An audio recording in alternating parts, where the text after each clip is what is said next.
கூடியிருக்கும் அனைவருக்கும் என் வணக்கத்தையும் குடியரசு தின வாழ்த்துக்களையும் தெரிவித்துக் கொள்கிறேன். இணையதளங்களும் சமூக வலைதளங்களும் மாணவர்களின் வாழ்க்கையை சீரழிக்கவே உருவாக்கப்பட்டுள்ளன என்பதை எடுத்து கூற வந்துள்ளேன். எதிரணியிலே எந்த காரணத்துக்காக இணையதளமும் சமூக வலைதளங்களும் மாணவர்களின் வாழ்க்கையை மேம்படுத்துகின்றன என்பதை பற்றி பேச வந்துள்ளார். அதுவே ஆச்சரியமாக இருக்கு. ஆனாலும் இணையதளங்களும் சமூக வலைதளங்களும் மாணவர்களின் வாழ்க்கையை சீரழிக்கின்றன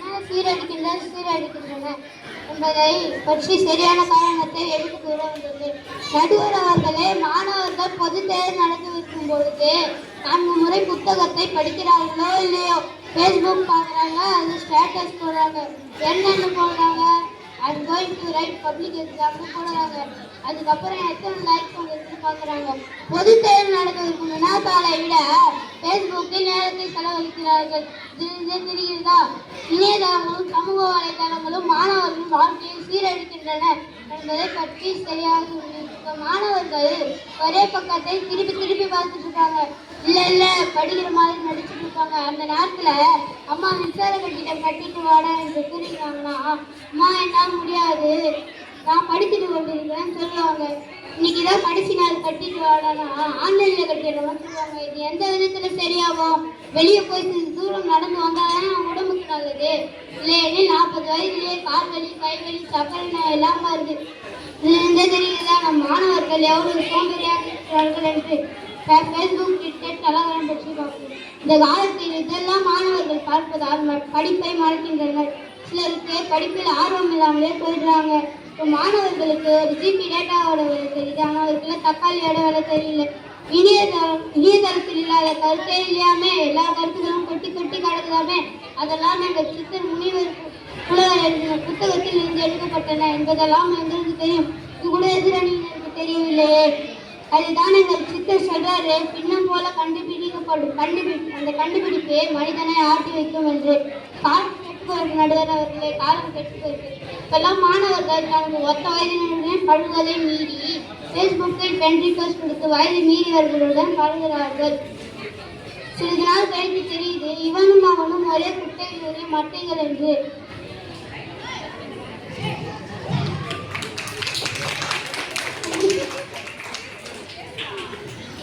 இது எதிரணியினால் மறுக்க முடியுமா? எதிர்க்க முடியுமா? வாட்ஸ்அப்ல ஸ்டேட்டஸ் போடுறாங்க. நின்னா ஸ்டேட்டஸ், உட்கார்ந்த ஸ்டேட்டஸ், தூங்கின ஸ்டேட்டஸ், சாப்பிட்ட ஸ்டேட்டஸ், இப்படியெல்லாம் ஸ்டேட்டஸ் போடுறாங்க. குடும்ப ஸ்டேட்டஸ்னா என்னன்னு எதிரணியினருக்கு. கடைசியாக ஒன்று சொல்ல ஆசைப்படுறேன். நம் பெற்றோர்களின் கனவு என்னவென்று உங்களுக்கு தெரியுமா? நம் மாணவர்கள் நன்றாக பள்ளியில் படித்து, நன்றாக கல்லூரியிலும் படித்து, இப்படி நல்லது என்று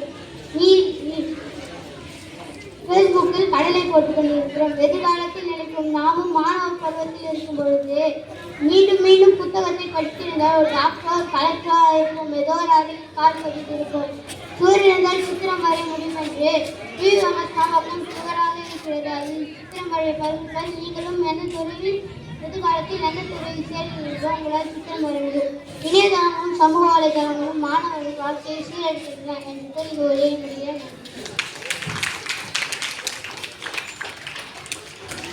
அப்பப்பா சொன்ன செய்திகளை பார்த்தீங்களா? உடற்பயிற்சி செய்தால் நல்லதுன்னு சொன்னாங்க.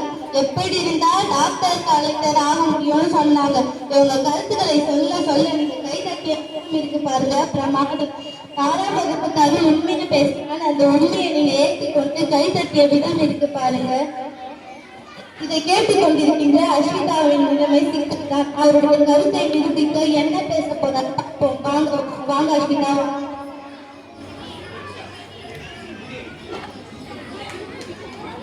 அவை உள்ளிட்ட அனைவருக்கும் வணக்கத்தை தெரிவித்துக் கொள்கிறேன். மொழி கற்க ஒரு ஆசிரியரிடம் போகிறோம். டீச்சர், நான் உங்களிடம் மொழியை கற்க ஆசைப்படுகிறேன், ஃபீஸ் எவ்வளவு என்று கேட்கிறோம். ஆசிரியரும் கட்டண விவரத்தை சொல்கிறார்.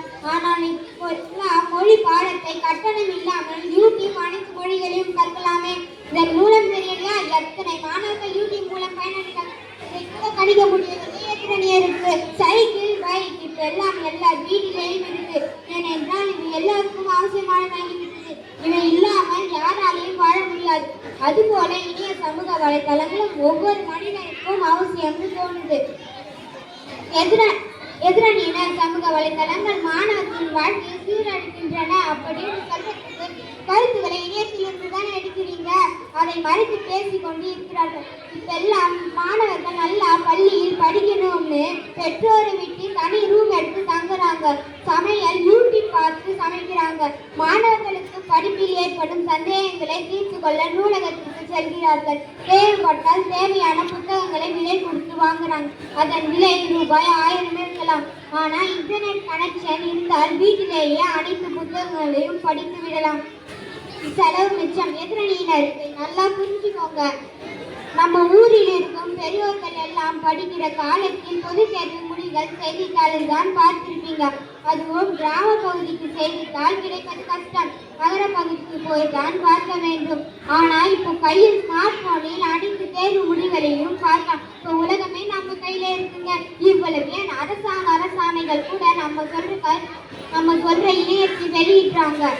பொறியியல் கலந்தாய்வு, மருத்துவ கலந்தாய்வு, பதவி உயர்வு கலந்தாய்வு அனைத்துமே ஆன்லைனில் தாங்க நடக்குது. இப்போ இதுல இருந்து தெரியலையா, அரசாங்கமே நம்ம சொல்ற கருத்து தான் சரிங்க.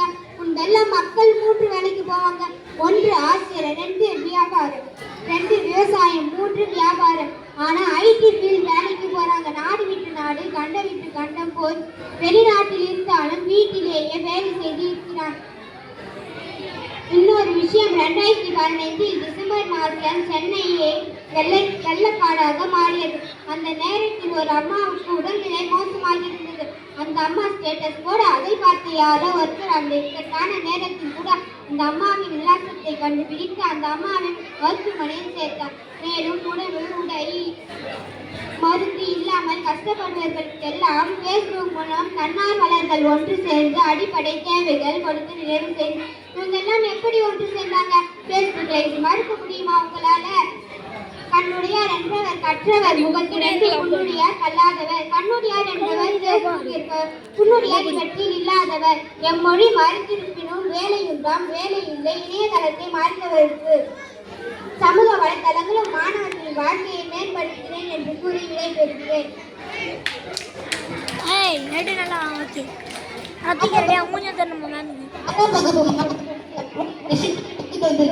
பார்த்தீங்களா? படும் விஷயமாக பேசியிருக்கின்றோம்.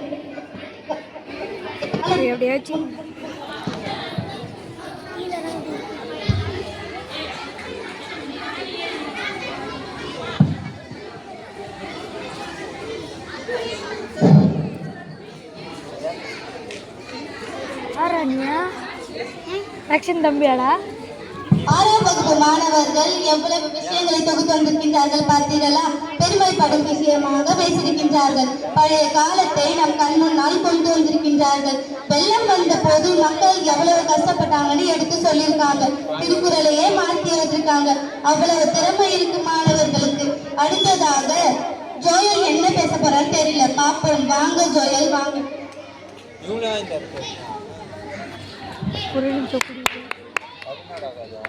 மதிப்புக்குரிய நடுவர் மற்றும் குடியரசு தின சிறப்பு விழாக்கு கூடியிருக்கும் அனைவருக்கும் வணக்கத்தையும் விழா வாழ்த்துக்களையும் தெரிவித்துக் கொள்கிறேன்.